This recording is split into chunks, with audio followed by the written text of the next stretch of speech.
Brooke Simmons, Mark, welcome. Thank you to very much. Business Insider. Thank you. And the incredible, gorgeous Milestone Villanova boardroom. We are nomads when it comes to boardroom, so we have to thank our hosts. Lovely. Thanks for your time. My pleasure, thank you. Let's talk about the last couple of years. You're a relative newcomer, a young entrepreneur. We've heard that phrase before. Thank you. You'll earn brownie points for that. Tell me what you've been doing. I've been running my own business, Pursuit Communications, which is a full-service public relations company for the last 3 years on the Central Coast, offering a variety of services, media liaison, event coordination, basically anything that falls under the big ones that you've done? Big ones, yes, for multinational client, Wet Ones, part of the Energizer Group, an event that started off in Sydney and then went national. So some large events. Excellent. And with a history in public relations. Right. In major corporates? Yes, in major corporates, United Airlines, Stoli Vodka, a lot of big name clients in Sydney, and then had the opportunity to come up to the wonderful Central Coast and start my offerings here. Tell us about some of the things that surprised you about business, because at one stage you were being paid by an alcoholic beverage company, which is not a bad start. No, that's right. What did you find when you came up and started working for the new boss? When I started working for the new boss, I found that there was a lot more to consider than just doing the work. There's a lot more to consider when you're your own boss. Superannuation.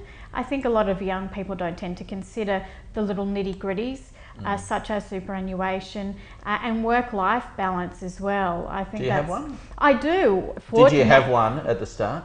Honest answer and hand on my heart, no, I didn't. It was a fast learning curve that I had to take because without a good work-life balance, they both get compromised.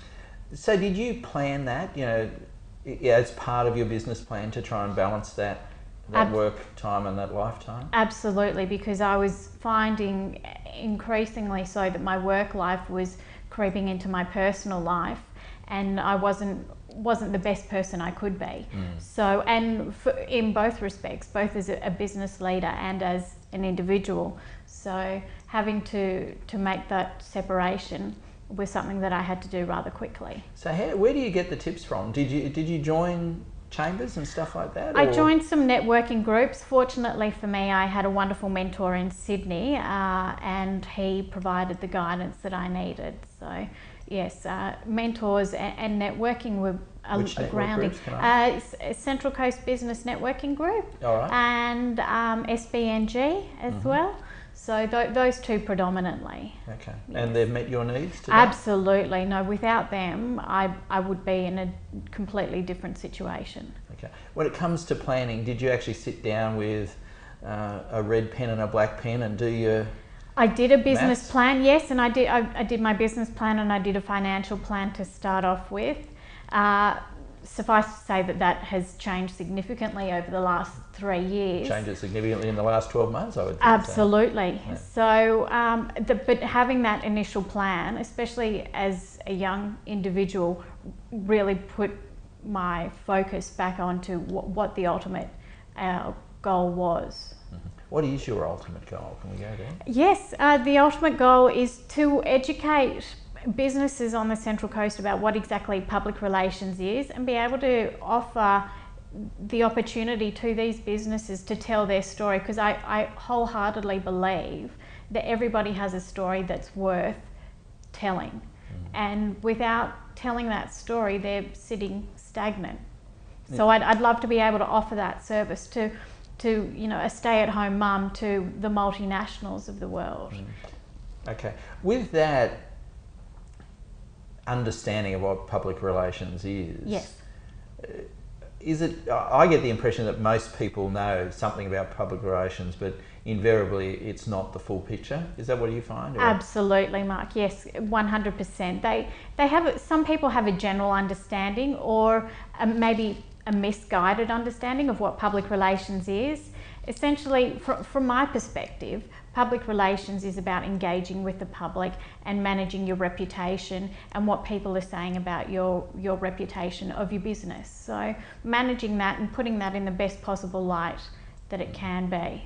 And is it about presenting your service levels, or it can be what can it be? It can be anything. You're right, Mark. It can be your business levels, it can be an achievement, it can be new products. Really anything that is new and worthy, so newsworthy, comes under the umbrella. And it's not that the Central Coast is negative, is backward in being forward. It's pretty much everywhere. Absolutely, yes. No, Sydney, Melbourne, Brisbane, there's, like I said, there's a level of understanding, but it's taking that understanding to the next level.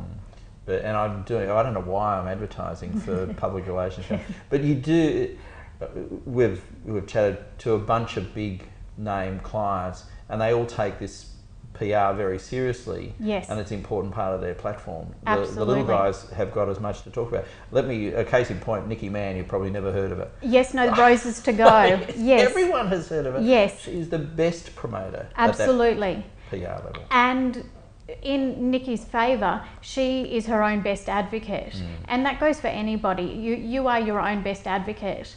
And the sooner you go out and tell your own story, the better. Okay.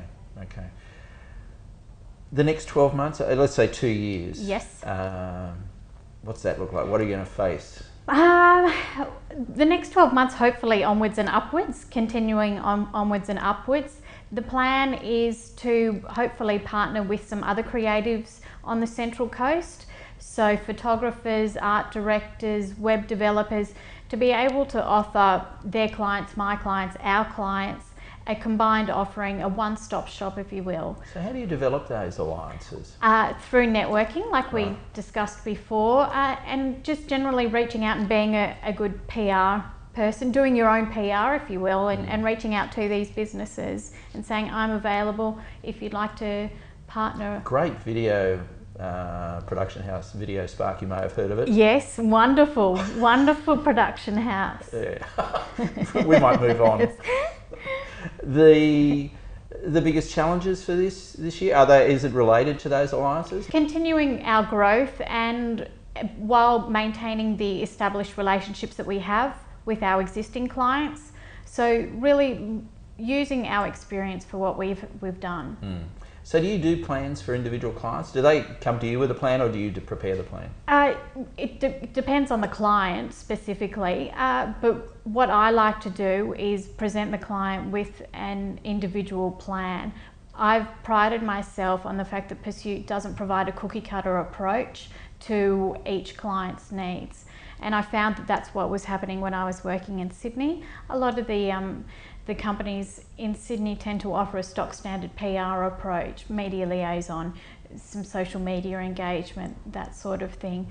I think what needs to be identified is that no two businesses are the same, and ultimately their needs aren't the same, so why should a proposal be the same? I think it needs to really be tailored to what they're after. And it doesn't matter how big they are? How big or how small, no. And again, that's something that I've prided myself on. It doesn't matter what size the budget, Pursuit Communications is always happy to help. So, and fit within that budget, because like I said, I really truly believe that every business has a story that's worth being told. Okay. We have the opportunity to wave our magic wand and change something in business now. For you. Yes. What would you like us to change? More open doors for university students, I think, and that's something that Pursuit's certainly looking at over the next 12 to 18 months. So is that internships? Or? Internships, absolutely, and just offering an open door for university students, whether it's just to come in and have a chat and pick our brains, or for some hands-on experience in the form of an internship. Potentially looking at some seminars for university students, just telling them about what it's like to A, be a business owner on the Central Coast, and B, what it's like to run a public relations company. So ideally I'd like to target those students that are living on the Central Coast and get them back on the grassroots level and get them involved in the business where I can. Yeah, it's a campaign that we run constantly to keep talent on the coast. Absolutely, and I'm hoping to be a massive advocate of that, because I honestly believe that we have some fantastic talent here, and we just need to hold on to that talent. If you want to pursue that, and we can do this on camera because it may suggest to other practitioners that the Business Enterprise Centre at Tuggerah is an advocate for those specialist areas, and constantly available to offer seminars. They don't pay very well, but that's another thing. I know that because I'm deputy chair. That's all. Okay. They pay in the reward of helping people. So you need to talk to that, and anyone who's listening to this needs to also make themselves available if they can, because we don't do enough of supporting the developers. I agree. Yes, 100%. Okay. Yeah. The long term, you're in a relatively small office now. How many people do you want in your business in 5 years' time? In 5 years' time, I'd like to keep it small, and because I think that's one of the fantastic things about being a small business operator, and what I've really enjoyed as being my own boss, if you will, is how dedicated you become to achieving the results for your clients. Having worked in large agencies, I've absolutely loved it, but I think the results can completely differ. And I think the relationships with the clients as well. So just talk about the results. Yes. It's something near and dear to all our hearts. Yes. So do you measure results? How does PR measure results? It really depends on the type of activity that you measure, how you measure the results. Social media obviously has its different ways of measuring results. If you get media coverage, there are tools and mechanisms, whether it's the number of views on a website, whether it's the number of clicks, whether it's the number of people watching a TV program, generally calculated on some of those numbers. There are a lot of tools that... So you can measure it, that's the answer. You can measure, absolutely, yes. It depends on what the client is after and what results they're after, and we use the tools to meet those needs. So, but PR is measurable, just depending on what sort of campaign you're carrying out. Okay. Brooke, let's talk about a case study and how PR can work, and let's talk about pursuit communications for a minute. So do you have a written program for your own self-promotion? I'm actually very glad that you've asked that, Mark. I do. I have a monthly activity calendar that I follow for pursuit, and I also encourage our clients to follow a template of that, if you will, obviously suited to their needs, but promoting the strengths that they own, whether it's some achievements that they've done within the time frame, and using those to communicate to the media those achievements and those goals, and using the right media as well. So it's very conscious. It is. You need something nailed up in front of you, don't you? Absolutely. And like I said, using the right medium as well. So whether it's just sending out a simple tweet on Twitter saying, today we've had 2,000 people on our Facebook page. I mean, wouldn't it be nice? Or we've had 900 people follow us on Twitter, or today we've sold our 4,000th donuts. So it depends on what the business is and what they're achieving. For Pursuit specifically, we've been contacting industry outlets, so Ad News and BNT, with our achievements, and every new client that Pursuit signs, we contact those industry outlets, engaging with people such as yourself. Indeed. And networking groups as well. I think it's always a great opportunity just to blow your own horn, if you will. And why don't you think more people do that? Take advantage of that? I think people are hesitant to. I think people will think that they are being possibly a bit arrogant, and I think it's that tall poppy syndrome as well, that a lot of people are concerned being involved in that sort of syndrome. They don't want to blow their own horn too much. Okay, yes. That's good. Yes. Brooke, thank you for your time. Thank you, Mark. Lovely.